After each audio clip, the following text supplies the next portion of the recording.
पिछले अंक में हमने देखा कि देविका अपने ससुराल में हर गलत बात का विरोध करती, तो उसकी वजह से देविका पर उसके ससुराल वाले बहुत अत्याचार करने लगे। एक दिन देविका ने सचिन से कहा, सचिन, मैं तुम्हारे घर में नहीं रह सकती, तुम मुझे आज ही मेरे घर शहर भेज दो, मैं अपने मम्मी पापा के पास रहूंगी।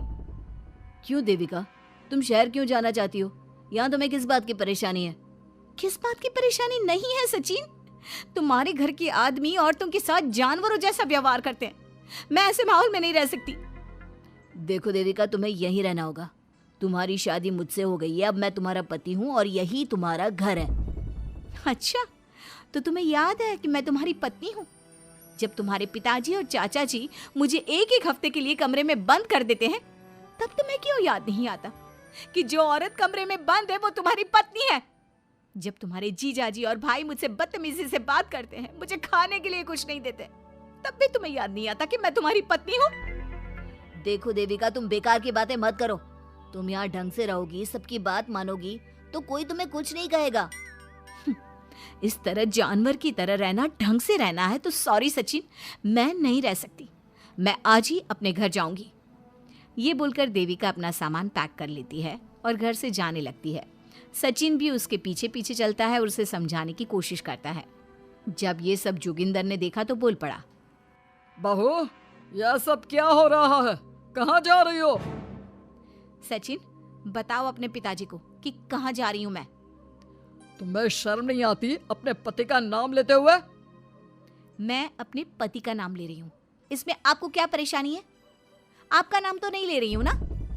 देविका, ये किस तरह से बात कर रही हो तुम पिताजी से?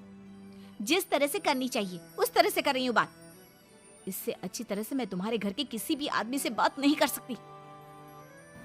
तीनों की बात सुनकर घर के बाकी लोग भी वहां आ जाते हैं। तभी जोगिंदर कहता है, हमारे घर की औरतें अपने मर्दों का नाम नहीं लेती, लेकिन हमारे यहाँ पर ऐसा कुछ नहीं होता।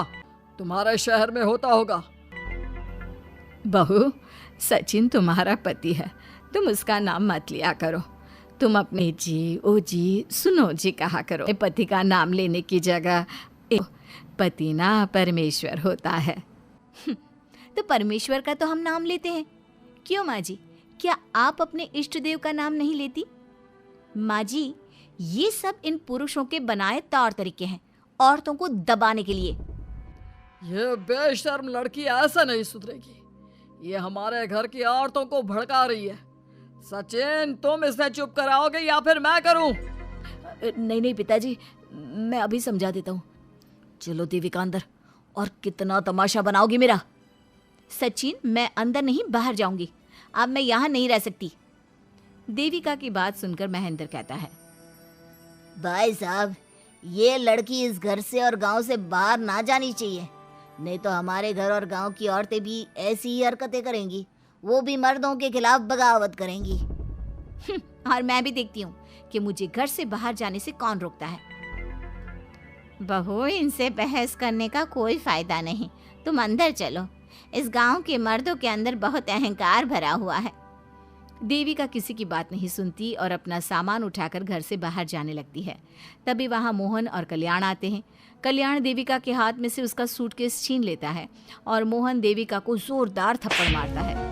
देविका का सर दीवार में लगता है और वो बेहोश हो जाती है। देविका, देविका तुम ठीक तो हो? भैया, आपकी हिम्मत कैसे हुई मेरी पत्नी पर हाथ उठाने की?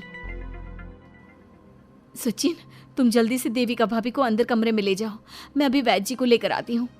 वीना जल्दी से वैद्य जी को लेकर आती है।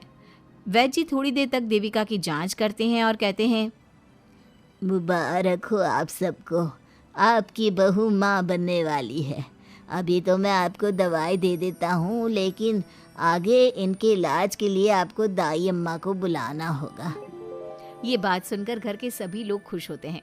देविका को जब होश आता है, उसे ये बात पता चलती है तो वो बहुत खुश होती है। वो सबसे कहती है, मैं अपने बच्चे को यहाँ नहीं रख सकती। क्यों बहू, क्या हुआ? अब तुम ये सब बातें मत सोचो, तुम्हें आराम करना चाहिए। नहीं माँ जी, आप नहीं समझ रही। अगर मेरा बेटा हुआ तो इस घर के मर्दों की तरह अहंकारी और औरतों पर जुल्म करने वाला बनेगा, और अगर मेरी बेटी हुई तो वो जानवरों की तरह जुल्म सहने वाली बनेगी, और दोनों ही अनपढ़ रहेंगी। देविका की बात सुनकर घर की सभी औरतों को पहली बार एहसास हुआ कि वो किस अंधकार वाले समाज में जी रही हैं। लेकिन फिर भी घर की सारी औरतें उसे ही समझाती हैं। बहू देखो, तुम्हारी बात सही है, लेकिन तुम इस हालत में सफर नहीं कर सकती। हाँ बहू, तुम यहीं रहो, अपना और अपने बच्चे का ख्याल रखो। देखो ना देविका भाभी, हमें बिल्कुल भी पढ़ना लिखना नहीं आता, अपना नाम भी नहीं लिख पाते, तो आप मुझे थोड़ा पढ़ा दीजिए ना। देविका, तुम्हारी बातें सुनकर पहली बार हमें एहसास हुआ है कि कैसे माहौल में हम जी रहे हैं। तुमने हमारे अंदर उम्मीद की नई रोशनी पैदा की है। यहाँ से मत जाओ तुम। देविका ने घर की औरतों की बात सुनी तो उसका दिल पसीज गया। उसने गांव में ही रहने का फैसला लिया। वो अपने घर की औरतों को रोज पढ़ाती, उन्हें अपने अधिकारों के बारे में, देश के बारे में बताती। इसी तरह कई दिन बीत गए और एक दिन सुजाता ने सचिन से कहा, सचिन, देविका की तबीयत ठीक नहीं, तुम जल्दी जाकर दाई अम्मा को बुला लाओ ना। भाभी, दाई अम्मा क्या कर लेंगी? आप किसी डॉक्टर को बुला लो, मेरी तबीयत ठीक नहीं है। देविका, गांव के लोग डॉक्टर पर भरोसा नहीं करते। दाई अम्मा बरसों से ये काम कर रही है, वो तुम्हें ठीक कर देगी। सचिन, तुम्हारे घर वाले अनपढ़ हैं, तुम तो पढ़े लिखे हो ना, देख नहीं रहे मेरी हालत क्या हो रही है। तभी तो बोल रहा हूँ, समय बर्बाद मत करो, मैं अभी आता हूँ। सचिन दाई अम्मा को बुलाकर ले आता है। दाई अम्मा घरेलू नुस्खों से देविका का इलाज तो कर देती है। कुछ समय के लिए उसकी हालत भी स्थिर हो जाती है, लेकिन वो पूरी तरह से ठीक नहीं होती। फिर देविका सचिन से कहती है, सचिन, मुझे समझ में नहीं आ रहा, तुम मुझे डॉक्टर के पास क्यों नहीं ले जा रहे? मैं माँ बनने वाली हूँ और मुझे ये भी नहीं पता कि मेरा हेमोग्लोबिन कितना है। दाई अम्मा कर रही है ना तुम्हारा इलाज। लेकिन दाई अम्मा को कुछ समझ में नहीं आ रहा कि मेरे साथ क्या हो रहा है। अगर देखो तुम मुझे नहीं लेकर गए ना, तो मैं खुद ही चली जाऊंगी। अगले दिन देविका की तबीयत दोबारा बिगड़ जाती है और दाई अम्मा के किसी भी नुस्खे से वो ठीक नहीं हो रही थी। देविका ने सारी हिम्मत जुटाई और वो अकेली ही डॉक्टर के पास जाने लगी। उसे देखकर मोहन कहता है, बहू, इस हालत में कहाँ जा रही हो? आप लोगों के भरोसे रही ना तो आप लोग मुझे मार ही डालोगे। डॉक्टर के पास जा रही हूँ मैं। बहू, तेरा दिमाग तो ठिकाने पर है। हमारे घर की औरतें मर्दों से इलाज नहीं कराती। हे भगवान, इन जाहिल लोगों को मैं कैसे समझाऊं? डॉक्टर औरतें भी होती हैं। बहू, तो हमें पागल मत बना, हमने तो कभी कोई महिला डॉक्टर नहीं देखी। तू झूठ बोलकर निकलना चाहती है ना? इस गांव की सरहद से आप लोग कभी बाहर नहीं गए ना, इसलिए आप लोगों को नहीं पता कि महिलाएं डॉक्टर के अलावा क्या क्या है। ए लड़की, तुझसे तमीज से बात कर रहे हैं तो तू ज्यादा हवा में मत उड़। बोला ना एक बार, चल अंदर जा। चाचा जी, मैं अंदर नहीं जाऊंगी, डॉक्टर के पास जाऊंगी। मेरा इलाज सिर्फ डॉक्टर ही कर सकता है। ये बोलकर देविका घर से निकल रही थी कि तभी जोगिंदर ने उसे कमरे में ले जाकर बेड पर जोर से धक्का दे दिया, जिसकी वजह से देविका के पेट में चोट लग गई और वो दर्द की वजह से जोर जोर से चिल्लाने लगी।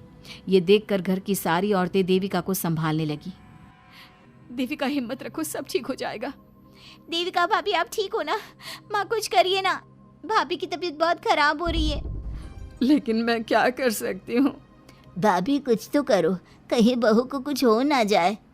उधर जोगिंदर मेन गेट पर बड़ा सा ताला लगा देता है और कहता है, आज के बाद इस घर से कोई भी औरत बाहर नहीं निकलेगी। देविका का बच्चा भी इसी घर में होगा, ये जिंदा रहे या मर जाए। जोगिंदर की बात सुनकर सभी औरतें बाहर आती हैं। जब विमला को इस बात का एहसास हो जाता है कि जोगिंदर देविका को डॉक्टर के पास किसी कीमत पर नहीं जाने देगा, तब विमला पहली बार अपना घूंघट उठाकर तेज आवाज में कहती है, मैं भी देखती हूँ देविका को डॉक्टर के पास जाने से कौन रोकता है। आज देविका डॉक्टर के पास जाकर रहेगी। देविका की सास का घूंघट आखिरकार उतर ही गया। घर के आदमियों ने पहली बार विमला का ये रूप देखा था और उसकी तेज आवाज पहली बार सुनी थी। क्या विमला अपनी बहू की जान बचा पाएगी या जोगिंदर अपनी पत्नी की आवाज भी दबा देगा? ये जानने के लिए हमारे अगले एपिसोड का इंतजार कीजिए और हमें कमेंट में ये भी बताइए कि घर की औरतों को आगे क्या कदम उठाना चाहिए।